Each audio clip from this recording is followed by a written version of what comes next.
อ่ะกราบสบายดีเด้อแม่เอฟซีทางพังลาวพังไทยทั้งต่างประเทศเนาะมื้อนี้ก็มาพบมาพ่อกับน้องทงพ่อแม่พี่น้องพอดีมื้อนี้ทางน้องทงก็อยู่เฮือนเนาะออกไปเตาถ่านแล้วก็มันบ่มีไม้ใหญ่ว่าสิเอาไม้น้อยแซมใส่มันก็บ่มีหม้องแซมแล้วเนาะมีแต่ท่าตัดไม้สิมากองใส่เนาะพ่อแม่พี่น้องทางน้องทงก็เฮ็ดตอนกลางคืนเลยเนาะ แดดมันจังบ่ร้อนแห้งพ่อแม่พี่น้องโดยตอนนี้ก็โอ้พักก็ถึกไก่สะเบิดเลยไก่สะนานนี่ก็ได้โอ้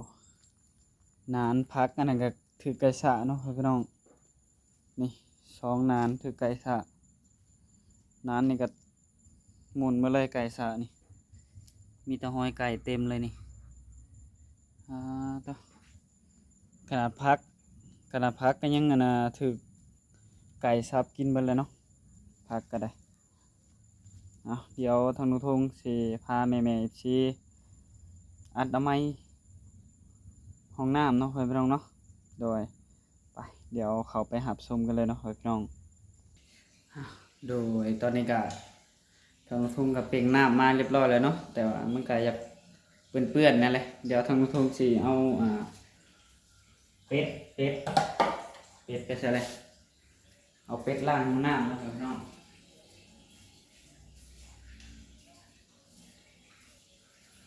นี่ทางลงทุนซื้อมาเรียบร้อยเนาะไปเดี๋ยวสีดแถวดีพร้อมเนาะแล้วก็ในห้องน้ำก็สีดคือกันเดี๋ยวให้น้องสาวเป็นบนกล้องให้เนาะ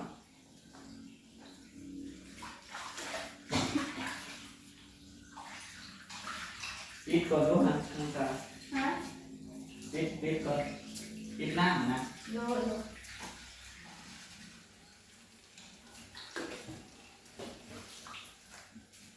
ดึงสายก่อนสีมันถั่วก็ได้แถวในห้องน้ำเอ้ยสีก็ค่อยได้มันเบิดได้สีในเดียวก็พอแล้วผูกป้าทุไอโทคือดินแบบเปื้อนๆเลยถ้ามันเปื้อนเลยใส่ในเดียวก็พอแล้ว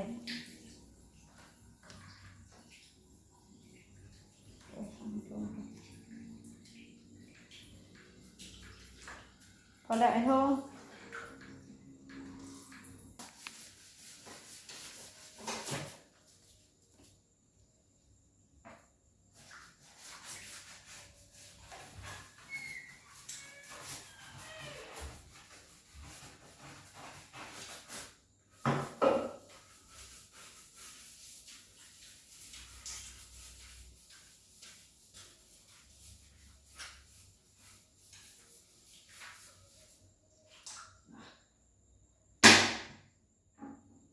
เอาไว้ก่อนเนาะดูใช่ไหม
ตอนนี้ทางไอโทงฝนกำลัง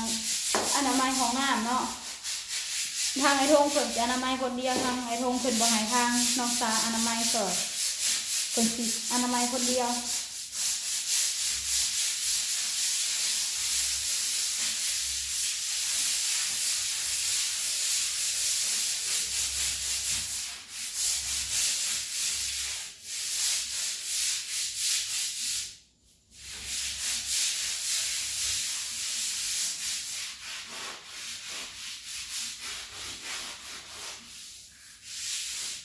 เดี๋ยวนะก่อน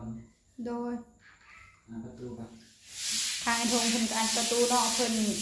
ทูทั้งแคมนี่เพิ่นก็เลยอันประตูทางทงเพิ่นจ้ะเพิ่นเลยไอ้ทงอันประตูแล้ว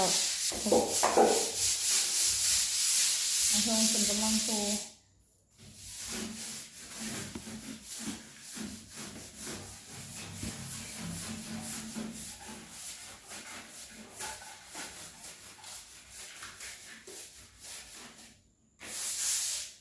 นี่ท่อน้ำมาดู ได้เท่าน้ เปิดน้ำเลย ำโดยทางทงเพิ่นให้ทางซาเปิดอ่างแล้วบัดเปิดแล้ว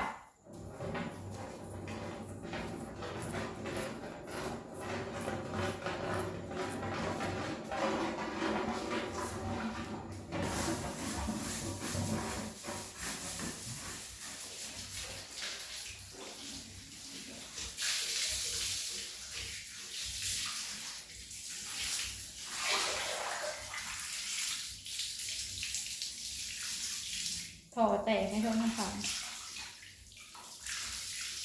พอแล้วเดี๋ยวเราสิเปื่อนออกมาหน่อย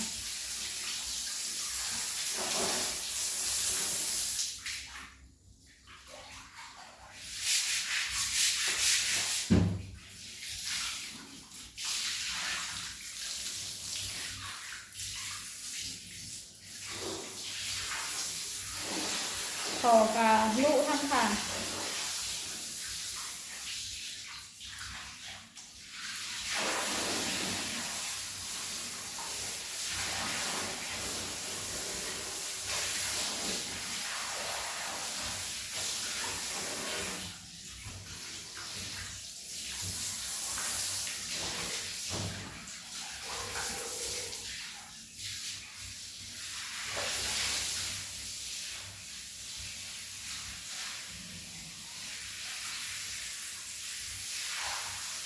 ป้าทางนี่เปียกเบิดอะไอ้ทงถอมันลุเนาะต้องได้ที่ซื้อถอใหม่เปื่อนเบิดทางเฮือนครัวนี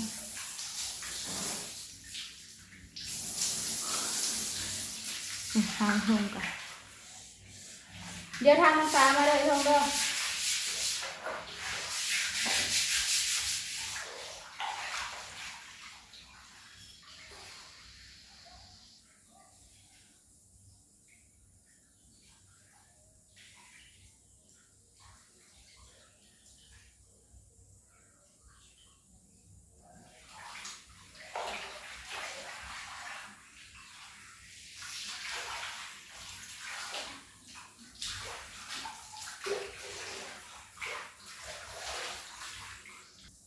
เอาแนวโถมาน้ำดู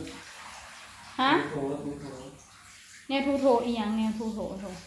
โถนี่ อยู่วังไหน อยู่ในหันเอาไว้เนาะ น้ำหงได้ทงไอ้ทงอ่ะนี่น้ำหงบนเลยทางเปื่อนไปเลยเฮือนถอมันแตกเนาะน้ำซีดออกข้างๆไหนทง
ทงทางนี้น้ำสิถึงตรงหอกตรงไฟ จะไปลึกมาอีกสายนะลึกมันลึกนะลึกเป็นมันลึกที่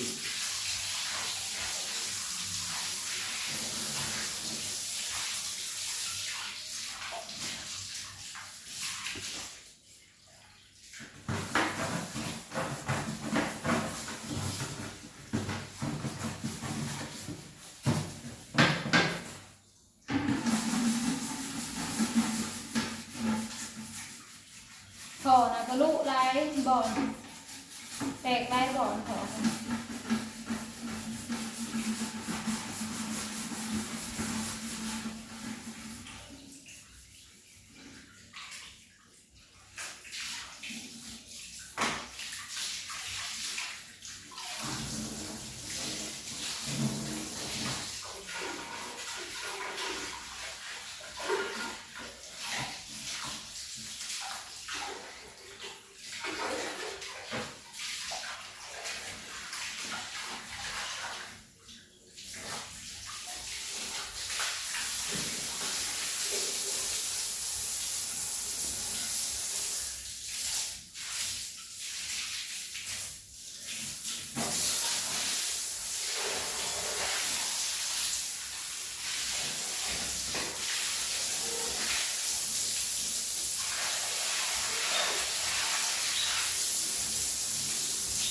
มาโชว์เห็นยังมาถอลูกแล้วนะ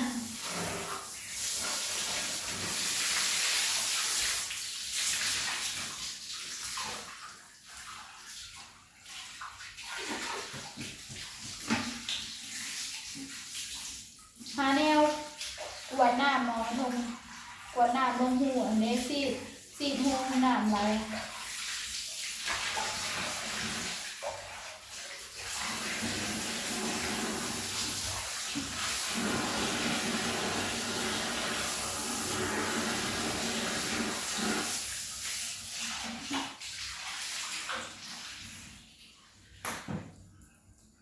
แม่เลยบอกถอดได้บอก เดี๋ยวสิล้างทั้งกัน โดยตอนนี้ทางไอ้โทงถูกอะเอาทั้งเขาไปล่างเนาะ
ใบหน้ามันเต็มเลย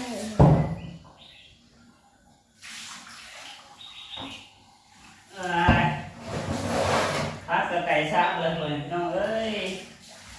เห็นได้แล้วบัดนี้ พักทางน้องสากับไก่สะเบิดแล้วจะมันเข่าทางไหนหน่อยทงเนาะพักกาสะเบิดทุกนานพักกะเป็นโกนเลย ไก่เพิ่นสะหน่อยทงเนาะ ชาแบบสองนานนะมันเลยอยู่ประมาณอีกสองอีกชาหนา พักทางน้องสากะต้องหาเนี่ยมาขังหน่อยทงเนาะมันจะเสียเนาะคันบ่ขังนี่ก็พักบ่ขึ้นเพราะว่า ไก่มันสะเบิดแล้วพักค่ะ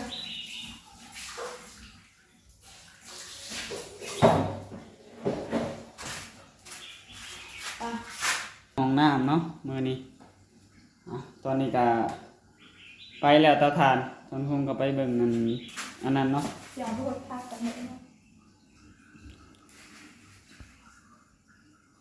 นะ ทางทุ่งก็ออกไปเบิ่งว่ามันแซมได้หรือบ่ทางพื้นทางหยังก็ได้ แต่ว่ามันแซมบ่ได้คะแนนบ่เอาไม้มาใส่เพิ่มอีกเนาะโดยโอ้ตอนนี้ไก่สะพ่อพี่น้อง2นานอีก3นานเนาะพ่อพี่น้องเนาะยังบ่ได้สะนี่นานผักบัวนี่ก็ มันสะนาน มัน ก็กับน้ำมะเขือน านผักบัวอันบ่ได้ซับมีแต่ซับนางนานหยังก็พักหยังก็ ผักหอมป้อม ผักหอมป้อมกับนานนานผักอิหยังตัวพุ่นนะ มะเขือ มะเขือมะเพ็ดนะบ่ได้อันนั้นเนาะบ่ได้ขวัด โอ้จะสิเฮ็ดจังได๋เด้ไอ้พวกเหนื่อยเด้ปลูกผักกะไก่เข้ามาซับผักอันนี้กะไก่เข้ามาซับ เขียนมาเลย น้ำให้หมุนเบิดละปลูก นานตัวนี้นี่หา บ่ผักนะหมุนเบิดตัวน่ะ ผักตัวน่ะหมุนเบิดเนาะ จักสิเฮ็ดจังได๋เนี่ย ยาและเดี๋ยวสิหาทางหาแนวมาอ้อมเนาะพี่น้องเนาะชื่อพายางหรือว่าตะนางอิหยังต่างๆเนาะท่านผู้ชมก็บ่ฮู้คือกันแหละ อันใด เพราะว่า นานไก่ซะทางมังซากับบริโภคโคตรแต่นั้นคือมันเนื้อไก่ซะ ฮดลองเบิ่งกันได้บางเทื่อมันเกิดอยู่ตัวที่มันบ่ได้สะนะ เหนื่อยได้จะเจ็ดจังไดไก่ซะปลูกผักก็มีกับบ่มีแห้งปลูกเลยเห็นเลยไก่ซะเบิดนะบ่มีกำลังใจปลูกเลยบัดนี้ ได้ผุนขี้งัวมาอยู่แต่ว่าไก่มาซาบนี่ก็ค่าทั้งหมดและทั้งน้ำทงก็ได้โอ้โหสิให้เฮ็ดจังไดเนาะ ทางมังซาว่าสิเห็นผักอันนี้น้ำผักงามเนี่ยปลูกก็พิธีเนาะแต่ไก่ซะ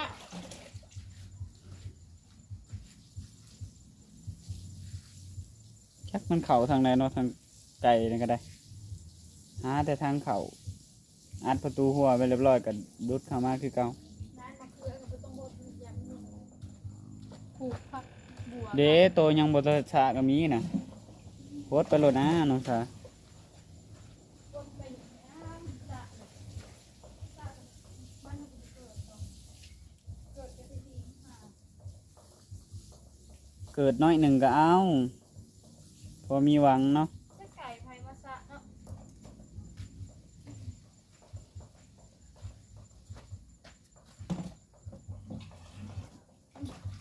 มีแต่ว่าบ่อยากโคดบ่ได้แล้วน้องสายบ่ได้ที่ โคตรเตะนานที่ไก่ปุซะนานไก่ซะกับโคตรมันจะขึ้นอยู่ขึ้น เฮ็ดอะไรได้ในเมื่อไก่สะแล้วเฮาก็โฮดไปตัวเรือก็เอาตัว มาทางไหน ตัวบ่เรือก็บ่เอาเท่านั้นแหละเนาะพี่น้อง ขนาดมะขั่วมันยังมาซะ มักถั่วก็มาช้าอีกโอ้เหยียบหมุนมาเลยไก่เหยียบมักถั่วยัง